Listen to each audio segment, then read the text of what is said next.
একই সারিতে পশ্চিমবঙ্গ, ওড়িশা। নির্বাচন পরিচালনায় অধিক ক্ষমতা রাজ্য সরকারের হাতেই, কিন্তু নিজেদের অধিকারের প্রশ্নে সংঘাত তৈরি হয়েছে পশ্চিমবঙ্গে। শুরু হয়েছে আইনি লড়াই। স্বভাবতই ওড়িশা নির্বাচন কমিশনের আগ্রহ এখন এ রাজ্যের কমিশনকে নিয়ে। Basically, I have come to Kolkata for sharing of knowledge with the State Election Commission, West Bengal.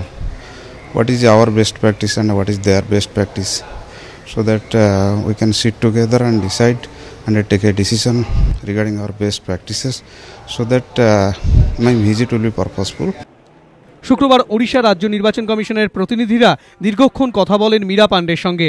তারপর আলাদাভাবে দীর্ঘ বৈঠক করলেন কমিশনের অন্যান্য আধিকারিকদের সঙ্গে। ওড়িশার মতো অন্য রাজ্যের নির্বাচন কমিশনের প্রতিনিধিরা ছুটে না এলেও তারা তীক্ষ্ণ নজর রাখছেন আইনি লড়াইয়ের দিকে। এমনকি টেলিফোনেও প্রতিনিয়ত যোগাযোগ রেখে চলেছেন তারা।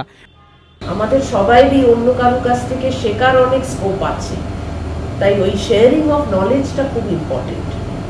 আরো একটা বিষয়, কি আরো বেটার ভাবে করা যাচ্ছে বা অন্য কোথায় কি অ্যাডপ্ট করেছেন ওনারা প্র্যাকটিসেস, যেটা we can also benefit from their knowledge and their experience. বেশিরভাগ রাজ্যেই সংবিধান মেনেই নির্বাচন পরিচালনার যাবতীয় দায়িত্ব ন্যস্ত করা আছে কমিশনের হাতে, কিন্তু ব্যতিক্রম পশ্চিমবঙ্গ সহ দেশের কয়েকটি রাজ্য। ব্যতিক্রমী এই রাজ্যগুলি এখন গভীর আগ্রহ নিয়ে তাকিয়ে রয়েছে পশ্চিমবঙ্গ নির্বাচন কমিশন এবং রাজ্য সরকারের আইনি লড়াইয়ের দিকে। নিজেদের অধিকার প্রতিষ্ঠার জন্য লড়াইয়ে নেমে মীরা পাণ্ডেই এখন অনুপ্রেরণা ব্যতিক্রমী এই রাজ্যগুলির জন্য।